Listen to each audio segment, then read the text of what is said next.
அன்னை தமிழே, மண்ணின் கலைகளை மகத்துவமாக எப்படி காக்கலாம் என்று திட்டமிட்டுக் கொண்டிருக்கும் நடுவர் அவர்களே, நாட்டுப்புற கலைகளை பாயாசத்தை போல சுவைத்துக் கொண்டிருக்கும் என் அணியினரே, இந்த கலைகளை எப்படி கலைக்கலாம் என்று பாய்சனை போல் திட்டம் தீட்டிக் கொண்டிருக்கும் எதிரணியினரே, அன்புள்ள அவையே வணக்கம்.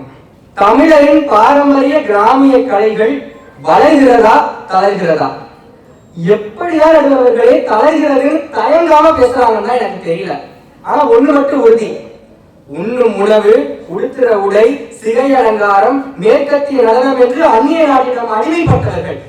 அவங்களுக்கு ஒரு சுதந்திர எண்ணம் இல்ல, நம்ம பாரம்பரியத்தை காக்கணுன்ற ஒரு துளி எண்ணம் கிடையாது. நடுவர்கள் அழகா சொன்னாரு வளரி கலரி பத்திலாம்.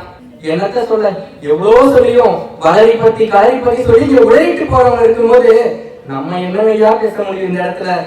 அதே மாதிரி நடுவர்களே, கேப்டன் மில்லர் அயலான் இதுக்காக தான் நாங்க இருக்கோன்றாங்க. உண்மையாலுமே அயலானோன்னு எனக்கு சந்தேகமா இருக்குது நடுவர்களே. கலையாலே தெரியல, அங்க தப்பு கலை மேல கிடையாது, உங்க கண்ணுல இருக்கக்கூடிய பிள்ளைதான் காரணம். கலை இருந்துகிட்டே தான் இருக்கு. நீங்க தான் உங்களுடைய வருங்கால தலைமுறைகளை சொல்லிக் கொடுக்காம இப்ப கூட அடிமையாவே இருக்கீங்கன்னு எனக்கு சொல்ல தோணுது. பணம் வருதான்னு பாரு பாப்பா, ஃபர்ஸ்ட் கலையை காக்கிறதுனால மனசு வேணுங்க, அப்புறமா பணம் இருந்தா போதும்.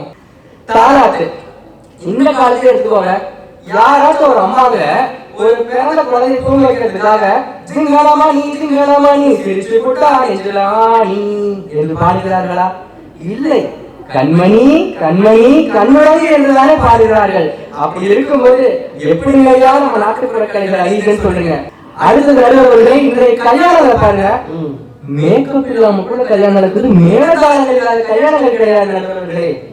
டிஜே இன்னைக்கு இருக்கக்கூடிய இந்த கரண்ட் சிச்சுவேஷன்ல டிஜேங்கிறது எவ்வளவு ட்ரெண்டா இருக்கு. எத்தனை பேருக்கு டிஜே ஆட பிடிக்கும்? கண்டிப்பா எல்லாருக்கும் ரொம்ப பிடிக்கும். அதுல சென்னை சிட்டி கேங்ஸ்டர் எவ்வளவு நேரம் ஆடுவீங்க? கை கால்லாம் வலி எடுத்துரும். அதுவே நிறைய சினிமா பாட்டு தான், ஆனா நம்ம நாட்டுப்புற பாட்டு பஞ்சு முட்டாய் சேலை கட்டி பட்டு வண்ண ரவிக்க போட்டு எவ்வளவு அருமையான பாட்டுங்கய்யா.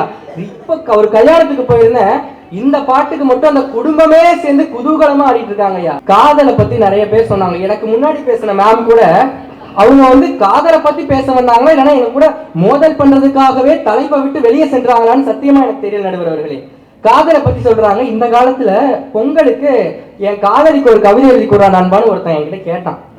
சரி ஃபர்ஸ்ட் நீ ஒண்ணு எழுதுடா, நீ நகரத்துல எப்படி எழுதுற நான் பாக்குறேன்னு சொல்லி ஒரு சவால் விட்டேன். அவன் எழுதுறான், என் இதயத்தில் ஓட்டை உள்ளது என சொன்னார் டாக்டர், என் இதயத்தில் ஓட்டை உள்ளது என சொன்னார் டாக்டர், அவருக்கு என்ன தெரியும் அது என் இதயத்திற்குள் என் பொற்கிளி வந்து பொங்கல் வைக்க வருவார் என்று. என்னங்கய்யா கவிதை இது! இதுவே நம்ம கிராமத்து நடையில ஒரு கவிதை.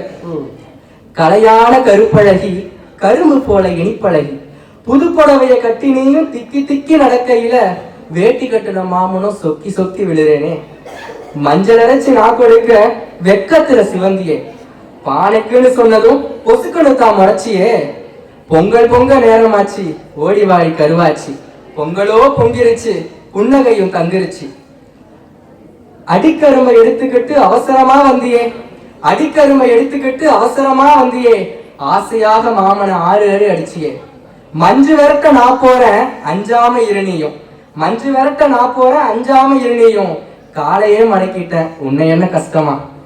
எப்படிப்பட்ட ஒரு வரிகள் ஐயா! அந்த நாட்டுப்புற கலைஞர்களுக்கு ஊதியம் கொடுக்கறது இல்ல, தெருக்கூத்து கலைஞர் திருவிழா இருக்கிறாங்க, என்னமா பேசுறாங்க. உள்ளங்கையில் உலகம், அதுக்காக உலகம் என்னன்னு கேட்க கூடாது, உள்ளங்கையில உலகம் வந்துருச்சு. அதுல ஐயா தமிழ்கலை.com ஒரு இணையம் இருக்கு ஐயா.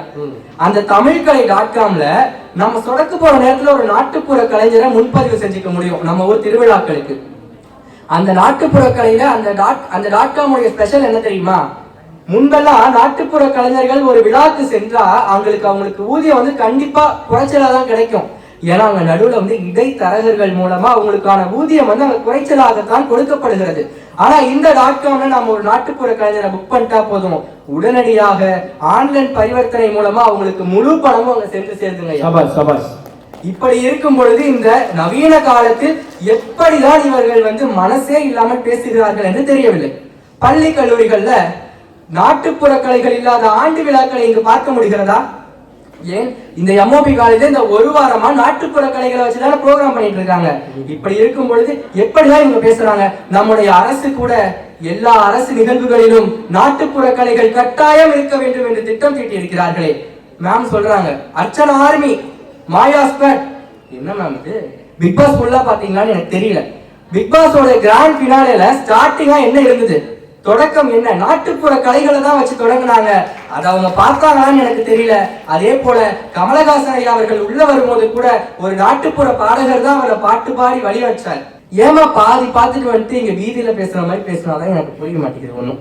அதே போல ஆதம்பாக்கத்துல தூய பிரிட்டோ பள்ளி இருக்கு. அந்த பள்ளியினுடைய தாளாளர் மதிப்பிற்குரிய விமலா அவர்கள் அவங்க பள்ளிக்கூடத்துல இருக்க எல்லா பிள்ளைங்களுக்கும் ஒயிலாட்டம், கரகாட்டம், காவடி ஆட்டம் போன்ற கலைகளை எல்லாம் பள்ளிக்கூடத்துல கற்பித்து கொடுக்கறதுக்கு ஏற்பாடு பண்ணியிருக்காங்க. அதுவும் எப்படி? ஏனோதானோ யாரோ ஒருத்தரை கூட்டு பண்ணல. எந்த கலையில யாரு சிறந்தவர்களோ யாரு வித்தகர்களோ அவர்களை கூட்டி அந்த கலையை கற்பிச்சுட்டு வராங்கன்னு சொல்லும் போது எப்படி இங்கு கலைகள் அழிகிறது என்று பேசுகிறீர்கள்? மார்கழி என்றாலே மேற்கத்திய இசைதான் என்ற ஒரு எண்ணம் இருந்தது. அதை இப்ப நம்ம உடைச்சிட்டோம். மார்கழி மக்கள் இசை. யார் யாரெல்லாம் சங்கம நிகழ்ச்சிக்கு போனீங்க? பரவாயில்ல, இவ்வளவு பேர் கை தூக்குறீங்க, ரொம்ப சந்தோஷம். எல்லாரும் போயிருக்கீங்கன்னு நினைக்கிறேன். இப்படி மார்கழி மக்கள் இசை சங்கமித்துக் கொண்டிருக்கிறது. இவை எல்லாமே நம்முடைய கலைகள் முன்னேறி வருவதற்கான ஆதாரங்களா தானே இருக்கு. இல்லம் தேடி கல்வின்னு ஒரு ஸ்கீம் இருக்கு.